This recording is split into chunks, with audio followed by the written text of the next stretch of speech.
పిత, పుత్ర, పవిత్రాత్మ నామమున ఆమేన్. క్రీస్తునాథుని యందు ప్రియమైనటువంటి సహోదరి సహోదరులారా, ఇవాళ మనము ఒక గొప్ప పండుగను జరుపుకుంటూ ఉన్నాము. ఈ పండుగే తిరుకుటుంబ పండుగ. ఈ తిరుకుటుంబ పండుగ ఏంటి అని కొంతమందికి డౌట్ వస్తూ ఉంటుంది.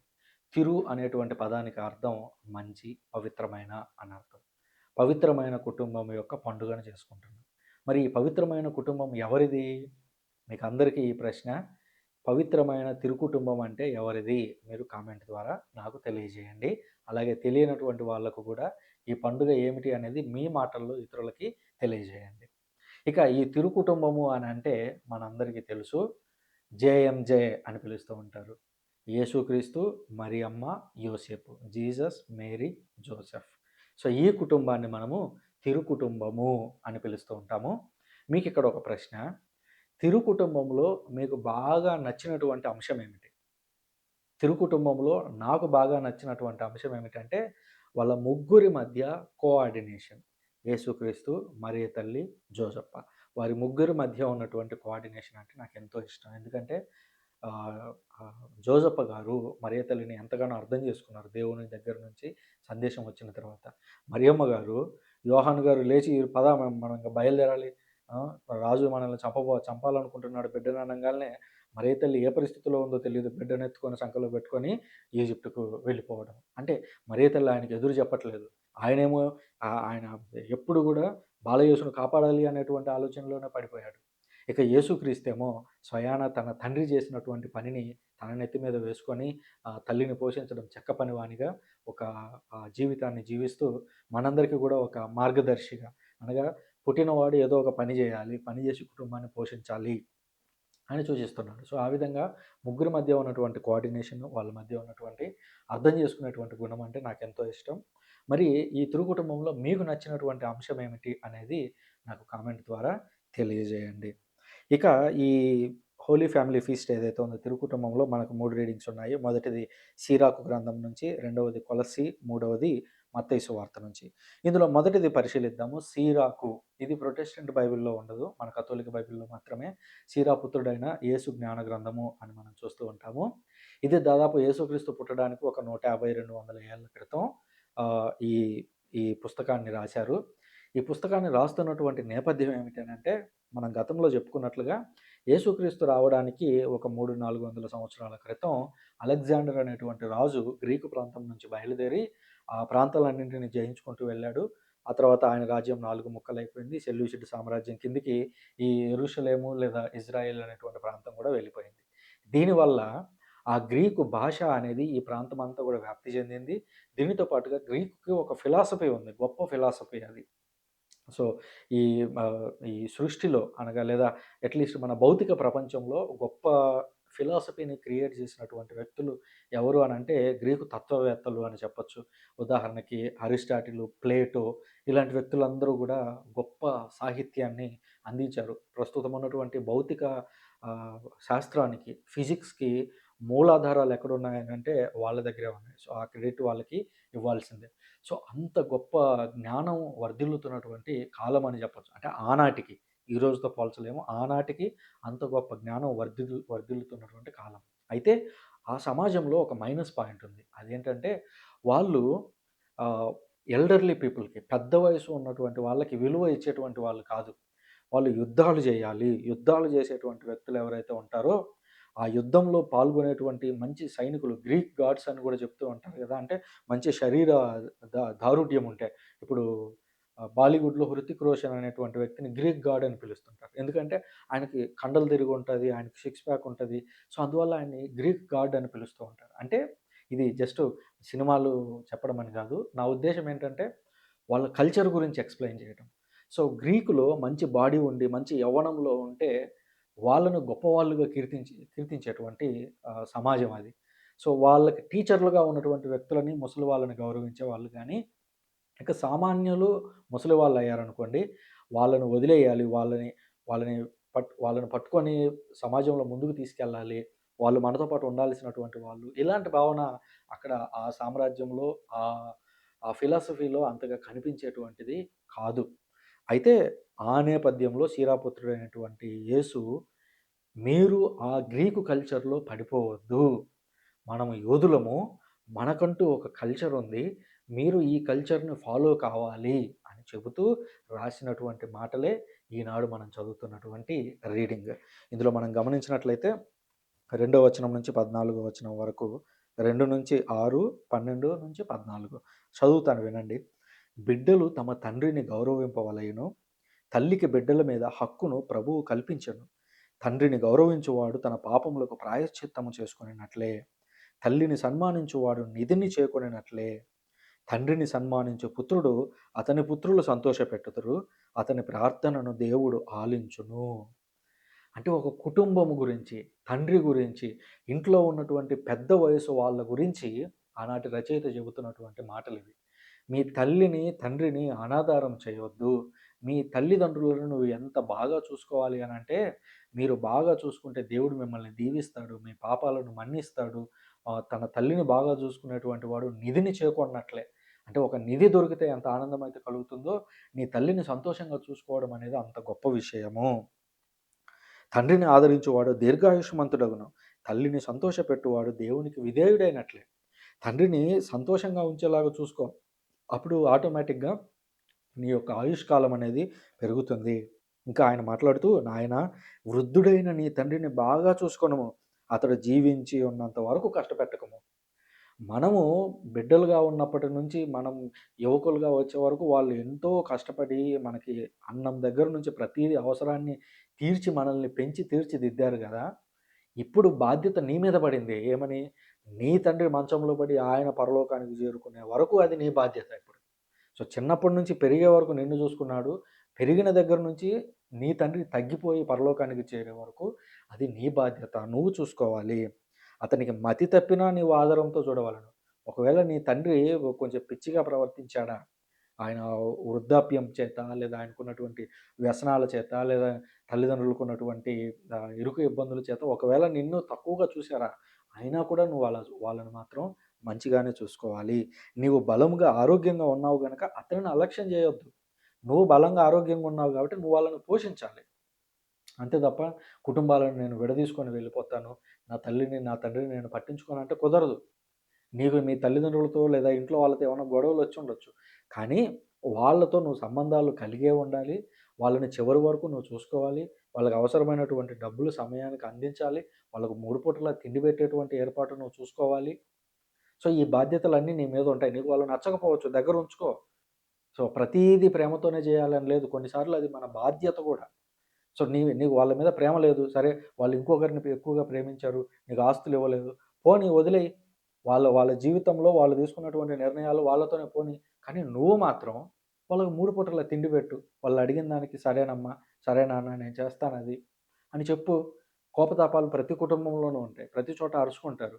కానీ ఆ తర్వాత రోజుకైనా మనం వాళ్ళతో సమాధాన పడ్డామా లేదా? అంతే తప్ప అది జీవితాంతం తెగిపోయే దానిలాగా ఉండకూడదు. నీవు నీ జనకునిపై చూపిన కరుణను దేవుడు విస్మరింపడు. ఆ కరుణ నీ పాపములకు ప్రాయశ్చిత్తము చేసి పెట్టును. నేను నిజంగా కొన్నిసార్లు అనుకుంటూ ఉంటాను. మా నాన్న ఆరోగ్యం బాగలేక 2015లో కర్నూలులో గవర్నమెంట్ హాస్పిటల్‌లో చేరాము. మా దగ్గర అంత డబ్బు లేదు. ఆయన ఆరోగ్యం పూర్తిగా అప్పటికే లివర్ కాస్త దెబ్బతినింది. ఆయన హాస్పిటల్‌కి తీసుకువెళ్ళినప్పుడు మా దగ్గర మొత్తం డబ్బులంతా వెతికితే 8,000 దొరికాయి. 8,000తో ప్రైవేట్ హాస్పిటల్‌లో ఒక్క రాత్రి గూడా ఉండలేరు అని మా చిన్నాన్న జెప్పారు. ఆయన్ని తీసుకొనెళ్ళి గవర్నమెంట్ హాస్పిటల్‌లో చేర్పించాము. ఆ గవర్నమెంట్ హాస్పిటల్‌లో ఉన్నప్పుడు ఆయన ఆరోగ్యం రోజు రోజుకి క్షీణిస్తూ ఉంది. అయినా గూడా ఆయన ఎంత ప్రేమ నా మీద చూపిచ్చాడంటే, ఒక ఎగ్జాంపుల్ నాకు కంట తడి తెప్పించేటువంటి ఒక సంఘటన ఏంటంటే, మా నాన్నకు ఒక బెడ్ ఇచ్చారు. బానే ఉంది. నేను పక్కన కూర్చోవడానికి నాకొక స్టూల్ ఇచ్చారు. ఇదంతా కర్నూలు గవర్నమెంట్ హాస్పిటల్‌లో కొంచెం లోపలి వైపుకి. ఇప్పుడు ఎలా ఉందో తెలీదు. ఒక 10 ఏళ్ల క్రితం. సో, లోపలి వైపు కొన్ని వార్డులుండేవి. అది అంత నీట్‌గా ఏముండదు. మా నాన్నకిచ్చిన బెడ్ పక్క నుంచే ఇట్లా వాష్‌రూమ్స్‌కెళ్ళడానికి ఉండేది. సో, మా బెడ్ పక్కనే ఎప్పుడు అంత తడిగా ఉండేది. ఎందుకంటే అందరూ అలా ఎళ్లి వస్తూ ఉండేటువంటివారు. నేను ఆ రోజు రాత్రి అయింది. ఇంకా చైర్ మీదే ఉన్నాను. ఎదురుగా ఇలాగే మా నాన్న బెడ్. నేను చైర్ మీద ఇలాగే కూర్చొనున్నా. ఇంగ మాట్లాడుతున్నా, కాసేపు ఫోన్ చూసుకుంటున్నా, కాసేపు మాట్లాడుతున్నా, అది ఇది చేసి ఇంగ ఆ బెడ్ మీదే కాసేపు పడుకున్నా. ఇక రాత్రి అయిన తర్వాత ఇంగెందుకో పడుకోలేక ఈ చైర్‌లో కూర్చోలేక నడుము నొప్పి వచ్చి మా నాన్నను కొంచెం ఆ బెడ్ మీదనే అది ఇంతే ఉంది.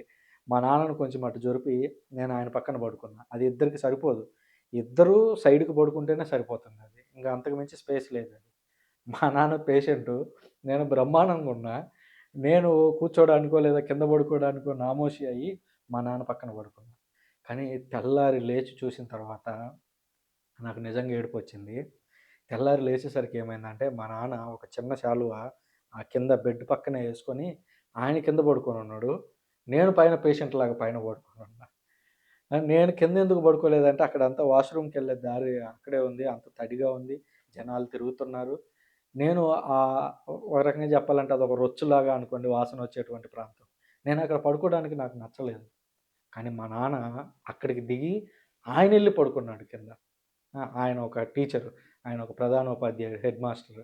ఆయన అనుకోనుంటే ఇంకో బెడ్డు అడగడమో, లేదా సరే వేరే చోట ఎక్కడైనా పడుకోవడానికి ఉందేమో చూడరా అని చెప్పుండొచ్చు.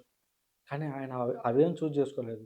నేను పైన ప్రశాంతంగా పడుకోవాలని జెప్పి ఆయన కిందకెళ్ళి పడుకున్నాడు. సో, తల్లి, తండ్రుల యొక్క ప్రేమ అలాగే ఉంటది. అది కొన్నిసార్లు బయటపడతది.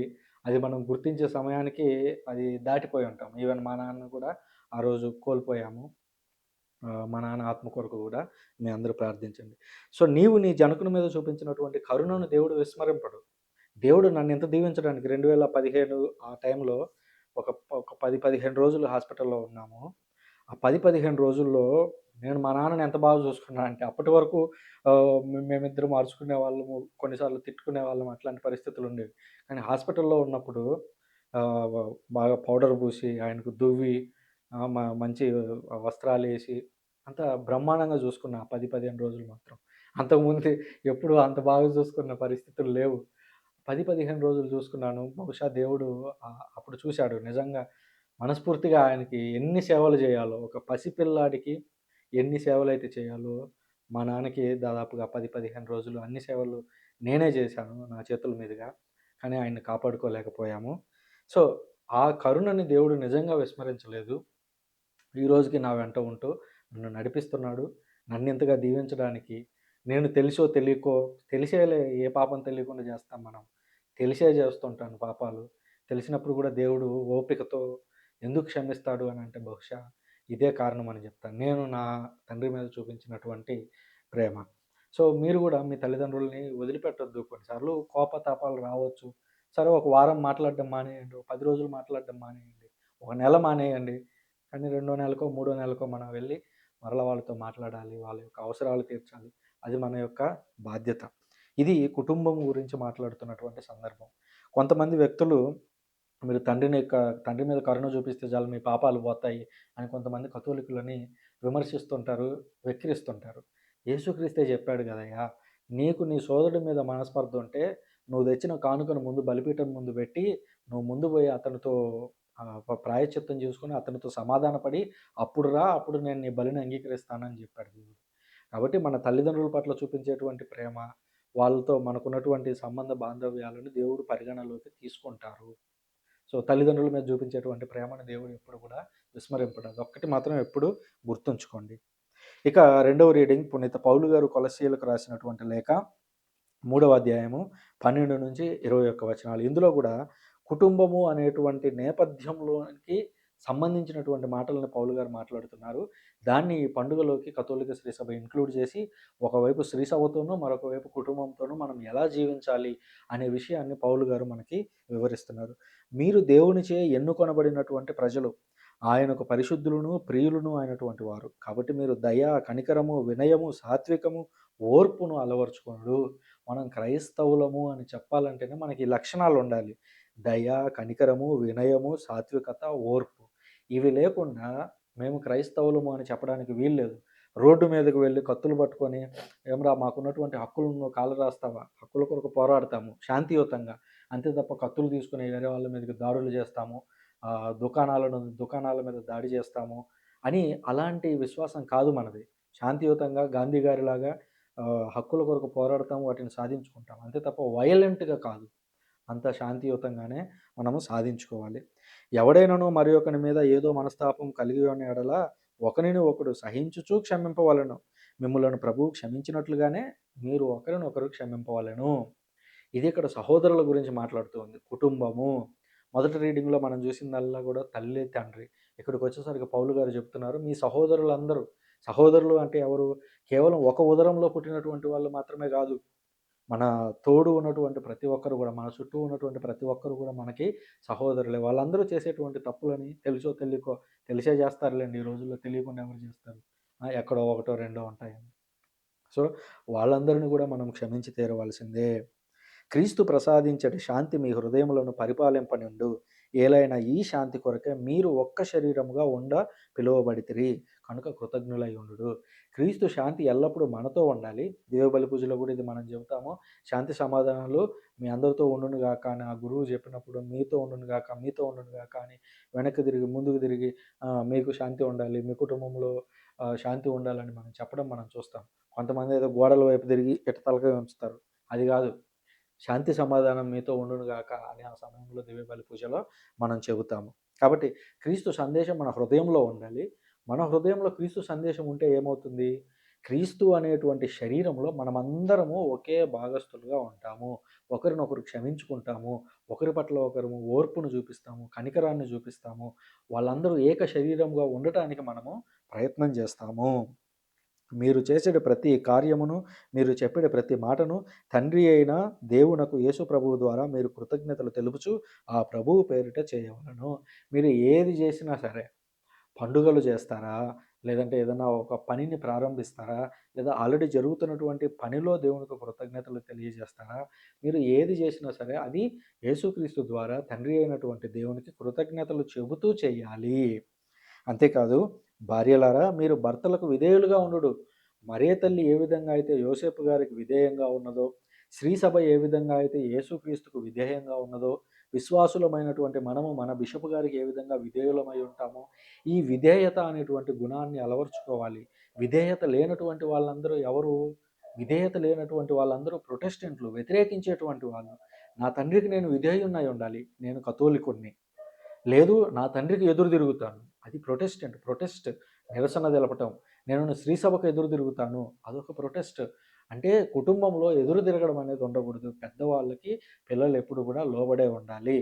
వాళ్ళు ఏదన్నా అర్థం చేసుకోలేక తప్పుడు నిర్ణయాలు తీసుకుంటున్నప్పుడు యువకులకు అది తెలిసినప్పుడు దాన్ని అర్థమయ్యేలాగా చెప్పాలే తప్ప, వాళ్ళతో నేను విభేదిస్తాను, నా కుటుంబం నుంచి విడిపోతాను, నువ్వు ఆ నిర్ణయం తీసుకున్నావు కాబట్టి ఇక నీతో ఉండను అని ప్రొటెస్ట్ చేయడానికి పిలువబడినటువంటి ప్రొటెస్టెంట్లం కాదు మనం.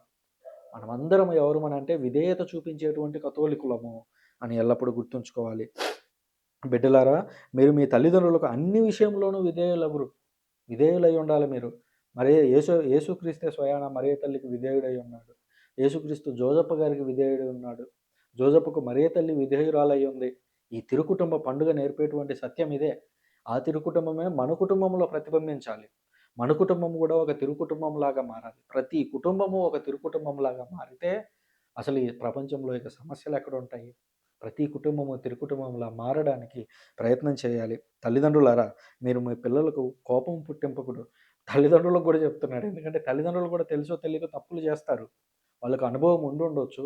కానీ కొన్నిసార్లు వాళ్ళకున్నటువంటి చాదస్తం రీత్యానో, కొన్నిసార్లు వాళ్ళు ఇది బెటర్ అని ఆలోచించి ఆ విధంగా నిర్ణయాలు తీసుకోవచ్చు. కాబట్టి మీ పిల్లలకు గూడా కోపం రాకుండా కలిసి కూర్చొని చర్చించి నిర్ణయాలు తీసుకునేటువంటి వ్యక్తులుగా ఉండండి అని దేవుడు ఈ రిఫరెన్స్‌ల ద్వారా మనల్ని కోరుతూ ఉన్నాడు.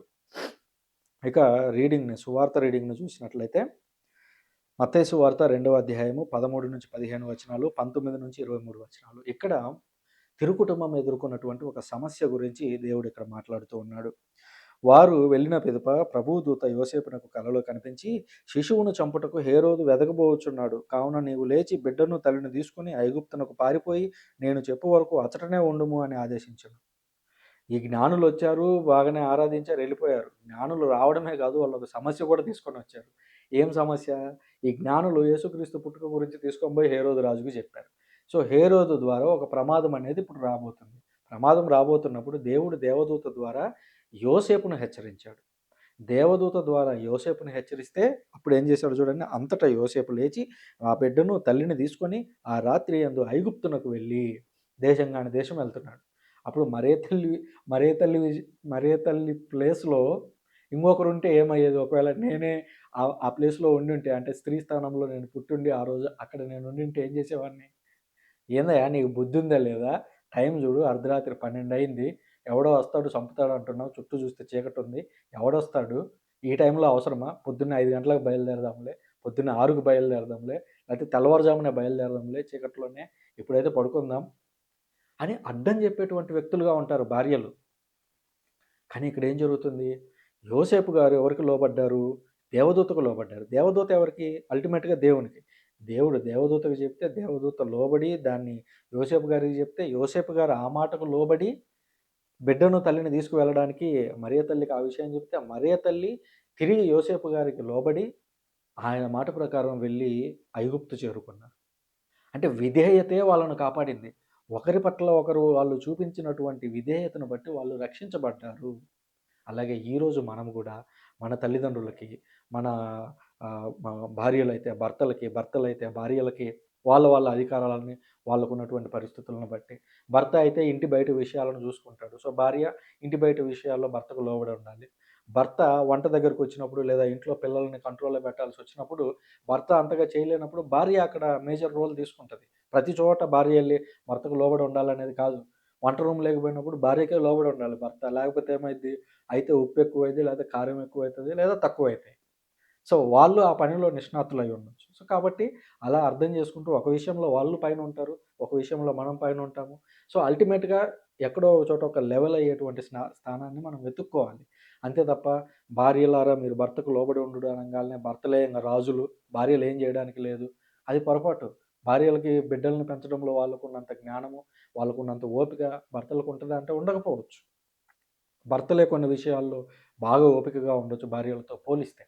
సో, దాన్ని అర్థం చేసుకుంటూ ముందుకు సాగాలే తప్ప, కొట్లాడుకుంటూ కూర్చుంటే ఏమైతది? ఏ రోజొచ్చి బిడ్డను, మరి తల్లిని ఇబ్బందులు పెట్టేవాళ్ళు, అవసరమైతే బిడ్డను చంపుండేటువంటి వాళ్ళు. కాబట్టి విధేయతే ఆ రోజు వాళ్ళను కాపాడింది. హేరోదు మరణించు వరకు అచ్చటనే ఉండెడు. ఐగుప్తు నుండి నా కుమారుని పిలిచితిని అని ప్రవక్త ద్వారా ప్రభువు పలికిన ప్రవచనం నెరవేరుటకు అట్లు జరిగెను. ఇదంతా ఒక సందర్భంలో భాగంగా జరుగుతూ ఉంది. ఇక్కడ హేరోదు రాజు అధికారిగా ఉన్నాడు కాబట్టి, ఈ రాజు ప్రభావం లేనటువంటి వేరే ప్రాంతానికెళ్లారు. ఆ ప్రాంతం ఏదైంది పొరపాటున అంటే ఐగుప్తు అయింది. ఆ ఐగుప్తుకి ఇంకొక చరిత్ర ఉంది. పాత నిబంధనలో ఇజ్రాయేలీయులందరూ ఎళ్లి అక్కడ బందీలుగా చిక్కుకొని పోతే, మోషే అనేటువంటి ఒక ప్రవక్త ద్వారా వాళ్ళందరిని తిరిగి ఇజ్రాయేల్ దేశానికి తీసుకొనొచ్చాడు దేవుడు. ఐగుప్తులో నుంచి నా కుమారుడిని పిలిచాను అని ఇజ్రాయేలు జాతి గురించి దేవుడు పలికాడు. ఇప్పుడు అది యేసుక్రీస్తులో నెరవేరుతుంది. ఐగుప్తులోకెళ్ళి యేసుక్రీస్తున్నాడు. ఇప్పుడు దేవుడు అంటున్నాడు, ఐగుప్తులో నుంచి నా కుమారుడిని పిలిచితిని. సో, అంటే దీన్ని పాలీవెయిలింగ్ అంటారు. అంటే బైబిల్‌లో ఉన్నటువంటి ప్రతి మాటకు కూడా మల్టిపుల్ మీనింగ్స్ ఉంటాయి. ఒక్కొక్క లెవెల్‌లో ఒక్కొక్క చోట. పాత నిబంధనలో మోషే కాలంలో అర్థమేమిటి? ఒక జాతిని పిలిచాడు. యేసుక్రీస్తు కాలంకొచ్చేసరికి ఏమైంది? ఆ జాతి ప్లస్ యేసుక్రీస్తు. ఈరోజు మనం గూడా ఐగుప్తు అనేటువంటి బానిసత్వంలో ఏదన్నా ఒక వ్యసనంలో నేను పడిపోయి ఉన్నా, దేవుడు నన్ను బయటికి లాగాడు. ఐగుప్తులో నుంచి నా కుమారుడిని బయటికి తీసుకొచ్చాను అని అంటాడు దేవుడు. ఆ ఐగుప్తు ఏమిటిక్కడ? ఒక వ్యసనం. ఏదో ఒక పాపం. దాంట్లో నుంచి దేవుడు బయటికి లాగాడు. సో, ఈ విధంగా వెయిలింగ్ అంటే ఎక్కువ కలిసిపోయి ఉంటుంది దాని లోపల. ఒక్కొక్క వస్త్రాన్ని అలా తీస్తూ మీనింగ్‌ని అర్థం చేసుకుంటామని దానర్థం. హేరోదు రాజు మరణానంతరము ఐగుప్తునందున్న యోసేపునకు ప్రభువు దూత కలలో కనిపించి, లెమ్ము బిడ్డను, తల్లిని తీసుకొని ఇజ్రాయేల్ దేశమునకు తిరిగి పొమ్ము. ఏలైనా బిడ్డను చంపన వెతికిన వారు మరణించిరి అని తెలిపాను. ఇప్పుడు వాళ్ళెళ్లారు, ఐగుప్తులో ఉన్నారు, ఐగుప్తులో ప్రశాంతంగా ఉన్నారు. వాళ్ళు అక్కడి పరిస్థితులకు అలవాటు పడ్డారు. ఇప్పుడు యోసేపు గారొచ్చి మరలా ఒక బాంబు పేల్చారు. ఏమని? పద మనం మన దేశానికి పోవాలంటే మరియమ్మ, ఆగు నువ్వు చెప్పినప్పుడల్లా నేను బయలుదేరాలా అని అడ్డం తిరగలేదు. ఆమె మరలా విధేయించింది. బిడ్డను తీసుకొని తిరిగి ఈ ప్రాంతానికొచ్చారు. ఇక్కడ గమనించాల్సినటువంటి ఒక విషయం ఉంది. మరియ తల్లిని కథోలికులు అక్షరాభ్యాస మాత అని పిలుస్తుంటారు. అక్షరాభ్యాస మాత. దీన్ని చూసి కొంతమంది ప్రొటెస్టెంట్ సోదరులు మీరు హిందువుల్లాగా అక్షరాభ్యాస మాత అని ఆ సరస్వతి దేవిని, మరియ తల్లిని ఏకం చేస్తున్నారని అంటారు. యేసుక్రీస్తు ఐగుప్తులో ఉండగా యేసుక్రీస్తుకి హీబ్రూ, అలెఫ్, బెత్, గిమెల్ వీటన్నింటిని నేర్పించినటువంటి వ్యక్తిగా మరియ తల్లిని మేము చూస్తూ ఉంటాము. అందుకనే మరియమ్మని అక్షరాభ్యాస మాత అంటే యేసుక్రీస్తుకి అక్షరాలు నేర్పించారు ఆ రోజుల్లో. అతను బిడ్డగా ఉన్నప్పుడు అలెఫ్ ఇలా రాయాలి నాయన, బెత్ ఇలా రాయాలి నాయన అని ఆ అక్షరాలు నేర్పించినటువంటి వ్యక్తిగా మరియ తల్లిని చూస్తూ అక్షరాభ్యాస మాత అని పిలుస్తారు. అంతే తప్ప అదేదో వేరే సంస్కృతిలో నుంచి తీసుకున్నది కాదు అని గుర్తుంచుకోవాలి. ఆ తర్వాత యోసేపు లేచి ఆ బిడ్డను తీసుకొని ఇజ్రాయేల్ దేశమునకు తిరిగిపోయాడు. హేరోదు స్థానమున అతని కుమారుడు ఆర్కెలాయు యోదయ దేశాధిపతి అయ్యనని విని అచ్చటకు వెళ్ళుటకు యోసేపు భయపడెను. కలలో హెచ్చరింపబడిన ప్రకారం యోసేపు గలిలయ సీమకు పోయి నజరేతు నగరమున నివాసం ఏర్పరచుకొనెను. సరే, ఆ దేశం నుంచి తిరిగి వస్తే మహాహేరోదు మరణించాడు గానీ, ఆ హేరోదు కుమారుడైనటువంటి ఆర్కెలాయు యూదా ప్రాంతానికి హెడ్‌గా ఉన్నాడు. సో, ఆ ఆర్కెలాయు వల్ల కూడా సమస్య ఉంది. వాడు కూడా ఒక తిక్కలోడు అని చెప్పి, ఆ ప్రాంతంలో ఉండడం ఎందుకులే అని చెప్పి, ఇంకొక ప్రాంతానికెళ్ళాడు నజరేతు అని. ఆ ప్రాంతము వేరొక కుమారుడి చేతుల్లో ఉంది. కాబట్టి అంత థ్రెట్ ఉండకపోయి ఉండొచ్చు అని ఆనాడు యోసేపు భావించారు. దేవదూత చెప్పినటువంటి మాట ప్రకారం వాళ్ళు వెళ్ళి నజరేతులో స్థిరపడ్డారు. ఇక్కడ ఒక మాట, ముఖ్యమైన మాట ఉంది, గమనించండి. అతడు నజరేయుడు అనబడును అను ప్రవక్తల ప్రవచనం ఇట్లు నెరవేరును. నజరేయుడు అనబడును అనేటువంటి ప్రవచనం పాత నిబంధనలో ఎక్కడా లేదు. పాత నిబంధనలో మీరు ఎక్కడైనా తిప్పి చూడండి, నజరేయుడు అనబడును అనేటువంటి పదమే లేదు. దీనికి కారణం ఏమిటి అనంటే, ప్రొటెస్టెంట్ సోదరులు ఎప్పుడు కూడా బైబిల్ ఓన్లీ థియరీ అని అంటారు కదా! ఇక్కడ అట్టర్ ఫ్లాప్ అయిపోతారు. ప్రపంచంలో మీకు జీవితకాలం ఛాలెంజ్ ఇది. పాత నిబంధనలో నజరేయుడు అనబడును. ఇప్పుడు ఇమ్మానుయేలు అనబడును, ఇమ్మానుయేలు పదం ఉంది కదా! అలాగా నజరేయుడు అనబడును అనే పదం పాత నిబంధనలో చూపించండి. లేదది. దీనికి దగ్గరగా నాజరీన్ అనేటువంటి ఒక వ్రతం ఉంది. దాని దగ్గరికి వెళ్తారు. నాసీరు వ్రతము అని. నాజీరు వ్రతము. ఆ నాసీరు అనే పదం దగ్గరికి పోయి ఆ నాని పట్టుకొస్తారు. అలా కాదండి. ఇక్కడ నజరేయుడు అని ఒక పట్టణం గురించి ఒక క్లియర్ అర్థం ఉన్నటువంటి పదం ఇది. నజరేయుడు, నజరేతు అనే ప్రాంతంలో ఉన్నటువంటి వ్యక్తి. ఇమ్మానుయేలు, దేవుడు మనతో తోడుగా ఉన్నాడు. సో, ఆ పదాన్ని ఇక్కడ వాడారు కదా! ఇమ్మానుయేలుకి ఇమ్మానుయేలు. మరి నజరేయుడికి నజరేయుడు చూపించండి. లేదిది. ఇది కాథలిక్ విశ్వాసంలో మాత్రమే కరెక్ట్ అయితది. ఎందుకనంటే, మన కథోలిక విశ్వాసంలో మనము 3 విషయాలను నమ్ముతాము. దేవుని దగ్గర నుంచి సందేశం ఎలా వస్తుంది అనంటే, ఒక టేబుల్‌కి 3 కాళ్ళు ఉన్నట్టుగా ఊహించుకోండి. సో, ఆ టేబుల్ నిలబడాలి అనంటే 3 కాళ్ళు ఉండాలి. మొదటిది స్క్రిప్చర్ అని చెప్తాము. అంటే దైవ లేఖనాలు. దేవుడు మనకు అందించినటువంటి ఈ లేఖనాలన్నీ కూడా, బైబిల్ గ్రంథం అంతా కూడా ఆయన మనకు అందించినటువంటిదే. రెండవది ట్రెడిషన్, అపోస్తలిక్ ట్రెడిషన్ అని పిలుస్తాం. అంటే ఆనాటి అపోస్తలుల కాలం నుంచి మనకు అందించబడినటువంటి ఆచారాలు లేదా సంప్రదాయాలు అని చెప్పొచ్చు. ఆ సంప్రదాయాల్లో కూడా విశ్వాసం అనేది దాగి ఉంది. సో, ఆ సంప్రదాయము అనేదాన్ని, ఇక మూడవదిగా మ్యాజిస్టీరియం, బోధనా పీఠము అని పిలుస్తాం. అంటే ఏదన్నా ఒక విషయం గురించి అర్థం కానప్పుడు పండితులందరూ, అనగా బిషప్‌లు, పోపు గారు అందరూ కలిసి కూర్చొని దాని మీద చర్చించి దీన్ని మీరు నమ్మండి అని చెబుతారు. ఉదాహరణకి మొదటి శతాబ్దంలో ఒక పెద్ద సమస్య వచ్చి పడింది. అందరూ కొత్తగా క్రైస్తవులవుతున్నారు. యూదులందరూ క్రైస్తవులవుతున్నారు సింపుల్‌గానే. ఎందుకనంటే అది వాళ్ళ ప్రాంతంలోనే పుట్టినటువంటి మతమే గాబట్టి వాళ్ళు సులువుగా క్రైస్తవంలోకి రాగలుగుతున్నారు. వచ్చిన తర్వాత అప్పటి వరకు వాళ్ళు సున్నతి అనేటువంటి ఆచారాన్ని ప్రారంభించుకున్నారు కదా! ఇంతకుముందు అబ్రహాము కాలంలో. దాన్ని పాటించుకుంటూ వస్తున్నారు. క్రైస్తవులైనటువంటి వాళ్ళు గూడా సున్నతి పొందుతున్నారు యూదులు. మరొక వైపు అన్యులు, వాళ్ళకు సున్నతి అంటే తెలీదు. వాళ్ళు క్రైస్తవులవుతున్నారు. ఇప్పుడు వాళ్ళు గూడా సున్నతి పొందాలా అనేటువంటి డౌటొచ్చింది. పాత నిబంధనలో గాని, కొత్త నిబంధనలో గాని సున్నతి అనేది ఏదో ఒక రోజు ఆగిపోద్ది అని, సున్నతి అనేదాన్ని ఆపేయాలి అని దేవుడు ఎక్కడ ఆజ్ఞాపించలేదు. కానీ బోధనా పీఠం అంటే పేతురు గారు, ఆనాడు ఉన్నటువంటి అపోస్తలులు, బిషపులు ప్లస్ పేతురు గారు పోపు. వాళ్ళు ముగ్గురు కలిసి కూర్చొని, అనగా పీఠాధిపతులు, పోపు గారు ప్లస్ పెద్దలు, ఆనాడు ఉన్నటువంటి పెద్దలు, ఈ రోజుల్లో ప్రెస్బిటరాయ్ అని పిలుస్తూ ఉంటారు. అంటే ప్రీస్టులు, ఈ రోజు ఉన్నటువంటి ఫాదర్‌లలాగా ఆ రోజు ఉన్నటువంటి వ్యక్తులు. వాళ్ళందరూ కలిసి కూర్చొని చర్చించి, అన్యులకే గాదు ఎవరికీ గూడా సున్నతి అక్కరలేదు. దేవుడు అందరినీ జ్ఞానస్నానం ద్వారా తనలో కుటుంబంలోకి చేర్చుకుంటున్నారు అని వాళ్ళు ఒక ఫైనల్ తీర్మానం జేశారు. అపోస్తుల చర్యలు 15వ అధ్యాయంలో కనిపిస్తుంది. బోధనా పీఠం అనేది అదే. అంటే పాత నిబంధన దాని గురించి క్లారిటీ ఇయ్యలేదు. కొత్త నిబంధన దాని గురించి క్లారిటీ ఇయ్యలేదు. ఆ క్లారిటీ రావడానికి పండితులందరూ కలిసి ఒక చోట కూర్చొని నిర్ణయం తీసుకుంటారు. అది బోధనా పీఠం. సో, ఆ బోధనా పీఠం ద్వారా ఆ నిర్ణయం వచ్చింది. అలాగే ఈ సాంప్రదాయం, నజరేయుడు అనబడును అనేటువంటి ఈ పదం ఏదైతే ఉందో, ఇది పండితులు చెప్పేటువంటి వాళ్ళు. మెస్సయ్య వచ్చినప్పుడు, మెస్సయ్య మెస్సయ్య వచ్చినప్పుడు మెస్సయ్య నజరేయుడు అనబడతాడు అని ఆనాటి పండితులు, అనగా పాత నిబంధనలో యేసుక్రీస్తు రాకముందు ఉన్నటువంటి పరిసయ్యులు, సద్దూసీయులు, వాళ్ళల్లో ఉన్నటువంటి పండితులు నజరేయుడని పిలువబడతాడు అనేటువంటి ప్రవచనం మొక్కతహా చెప్పారు. అది స్క్రిప్చర్స్‌లో ఎక్కడా లేదు. నోటితో చెప్పింది. సంప్రదాయంగా చెప్పింది. అది వాళ్ళు ముందు వాళ్ళకి చెప్పారు. ఆ తరం వాళ్ళు నెక్స్ట్ తరం వాళ్ళకి చెప్పారు. అలా సంప్రదాయం పరంగా ఈ పదం వచ్చింది. ఇది బైబిల్‌లో ఎప్పటికీ ప్రూవ్ చేయలేం. పాత నిబంధనలో ఈ లేఖనం ఉంది అని.